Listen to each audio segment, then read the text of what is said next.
1 week holiday ছিল Andaman explore করার জন্য। Life of Andaman completely different and feeling আসবে তোমরা অ্যাকচুয়ালি ট্রাভেল করছো ইন্টারন্যাশনালি, বাট তোমরা আছো ইন্ডিয়াতেই। Welcome to the last episode of Andaman blog.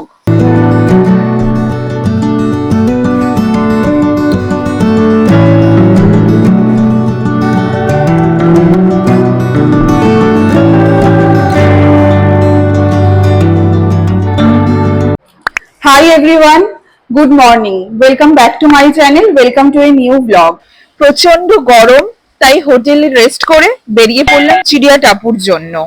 চিড়িয়া টাপু পৌঁছানোর আগে যে জঙ্গলটা আছে সেটা খুবই নির্জন, কেউ নেই এখানে। একটু বিকেল করে বেরোলাম যাতে সানসেটটা দেখতে পারি। মেনলি এখানে সবাই সানসেটই দেখতে আসে। গাড়ি থেকে ভিউটা চরম লাগছে। এখন চিড়িয়া টাপু পৌঁছে গেছি। এটা হচ্ছে মুন্ডা পাহাড়ের সি বিচ। সানসেট পয়েন্টও এটা।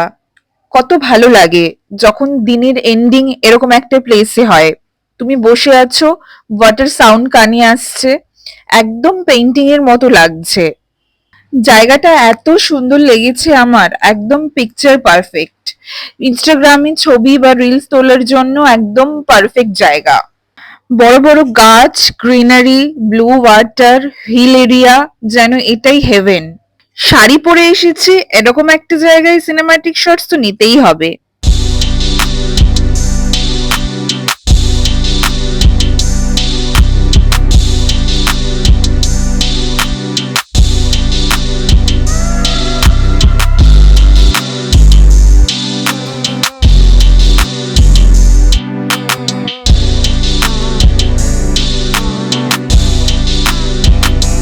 এত সুন্দর স্কাই, ব্লু ওয়াটার, হিল, দারুণ লাগছে সানসেটের টাইমটা।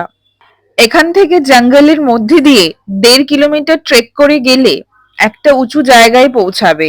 সেখান থেকে খুব সুন্দর ভিউ অ্যান্ড সানসেট দেখতে পাওয়া যায়। আগে এখানে প্রচুর পাখির আওয়াজ পাওয়া যেত, সেখান থেকে নাম হয়েছে চিড়িয়া টাপু বিচ। এখন আর এখানে পাখি নেই। তোমরা যদি আন্দামান প্ল্যান করো, চিড়িয়া টাপু বিকেলের দিকে রাখবে সানসেট দেখার জন্য। দুপুরে লাঞ্চ টাঞ্চ করে রেস্ট নিয়ে এখন এলাম চিড়িয়া টাপু বিচ, মুন্ডা পাহাড় সানসেট পয়েন্ট। খুব ভালো লাগছে এই জায়গাটা। এখন রোদ চলে গেছে, তাপও নেই, হালকা হালকা হাওয়া দিচ্ছে। বিকেল হয়ে গেছে, খুব ভালো লাগছে এখানে থাকতে, সময় কাটাতে। শাড়ি পরে এখানটা বিচে সিনেম্যাটিক ফটো ভিডিও তুলে নিয়েছি। প্রচন্ড গরম লাগছিল, তাই আইসক্রিম নিলাম। আরেকটু ভালো ভিউ পাওয়ার জন্য মুন্ডা পাহাড়ের আরেকটা সানসেট পয়েন্টে এলাম। মুন্ডা পাহাড় সানসেট পয়েন্টে এলাম, খুব সুন্দর লাগছে আকাশটা আর জলটা। সানসেট হয়েছে এখন, বাট জলে যেতে বারণ করলো, জলে নাকি কুমির আছে, সেজন্য জলে আর নামিনি। এখান থেকেই দেখলাম, এখানে কিছুক্ষণ থেকে বেরিয়ে যাব, এখান থেকে হোটেলে যাব। এখান থেকে দারুণ ভিউ পাওয়া যাচ্ছে, বাট ওয়েভ এখানে কম আছে, জল এখানে শান্ত। জাস্ট সন্ধ্যেটা হয়ে আসছে অ্যান্ড পেইন্টিং এর মতো লাগছে।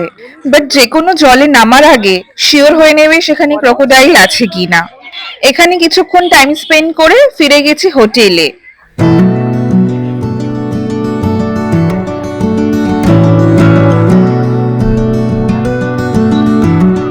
গাড়িতে এখন যাচ্ছি হোটেলের দিকে।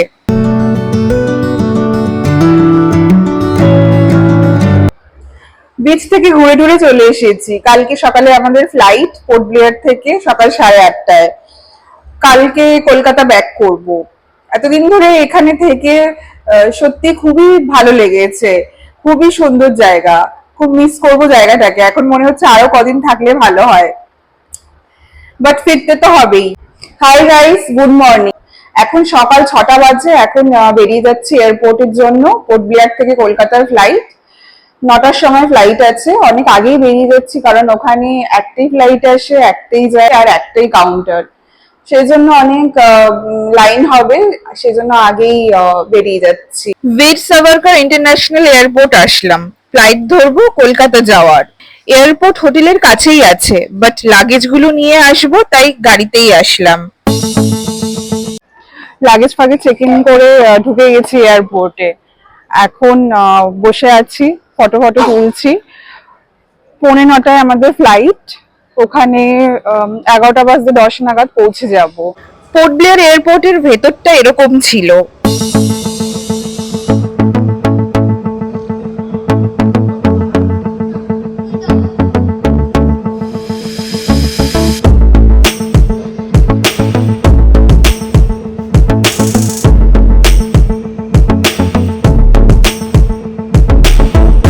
ফ্লাইট আসছে যাচ্ছে এগুলো এখানে দাঁড়িয়ে দাঁড়িয়ে দেখছিলাম।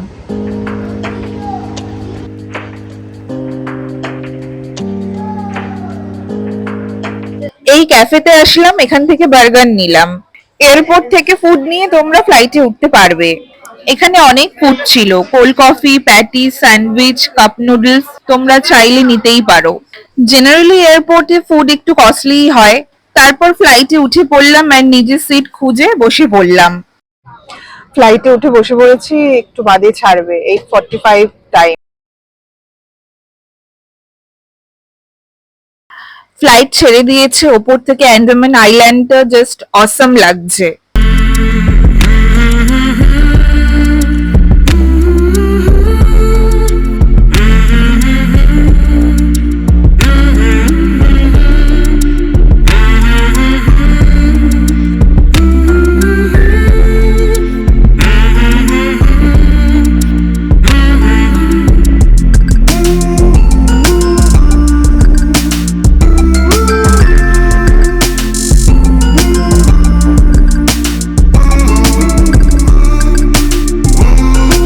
নিচে বে অফ বেঙ্গল অ্যান্ড ওপরে মেঘগুলো তুলোর মতো লাগছে। ব্লু অ্যান্ড হোয়াইট কম্বিনেশন, এত সুন্দর কালার কম্বিনেশনের জন্য আরো সুন্দর লাগছে।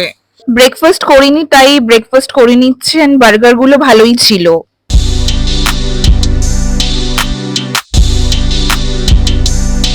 কলকাতা এসেই গেছি, ওপর থেকে এরকম লাগছিল আর কিছুক্ষণের মধ্যেই ল্যান্ড করব।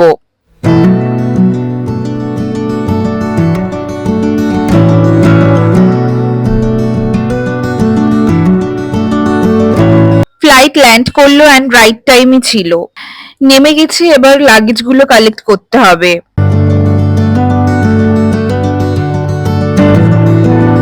এই জায়গাটা ফটো পয়েন্ট লাগলো, তাই ইনস্টাগ্রামের জন্য ঢং করে ফটোস অ্যান্ড ভিডিওস নিয়ে নিয়েছি।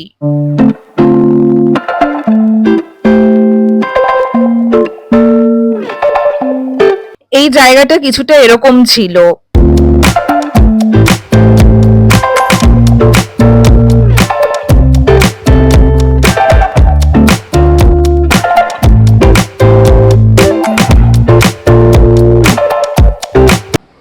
ফ্লাইট থেকে নেমে গেছি কলকাতায়, এখন লাগেজ ফাগেজ নিয়ে বাড়ির দিকে যাব।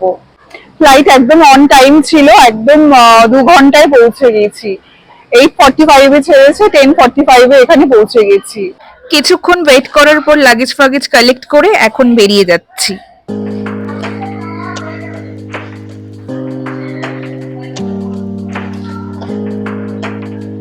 পুরো আন্দামান সিরিজটা তোমাদের কেমন লাগলো সেটা আমাকে জানাতে ভুলো না।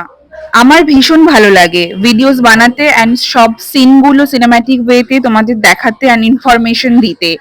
আমার এফোর্ট ভালো লাগলে অবশ্যই আমাকে কমেন্ট করে জানিও। অ্যান্ড অবশ্যই আমার চ্যানেলটাকে সাবস্ক্রাইব করো অ্যান্ড আমার ভিডিওটা একটা লাইক করে দিও। আর যদি তোমাদের ভালো লাগে তাহলে তোমরা বন্ধুদের সাথে তোমাদের শেয়ার করতে পারো। ক্যাব বুক করেছি, ক্যাব এসে গেছে, এখন বাড়ির দিকে যাচ্ছি।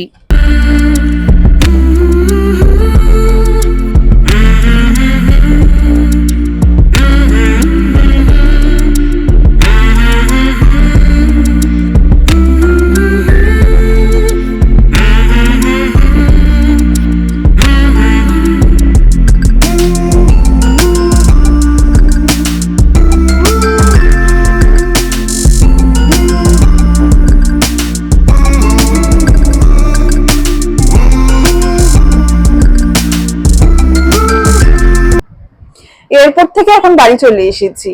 আশা করছি পুরো আন্দামান ব্লগটি তোমাদের ভালো লেগেছে। আন্দামান ট্রিপটা এতটাই সুন্দর যে অলরেডি মিস করছি। হ্যাংওভার কাটতে এখনো কিছুদিন সময় লাগবে, মনে হচ্ছে এখনো ওখানেই আছি। আজকের ভিডিওটা ভালো লাগলে আমার চ্যানেলটাকে সাবস্ক্রাইব করে দিও, আমার ভিডিওটা একটা লাইক করে দিও, কমেন্ট করে জানিও কেমন হয়েছে, বন্ধুদের সাথে শেয়ার করে দিও।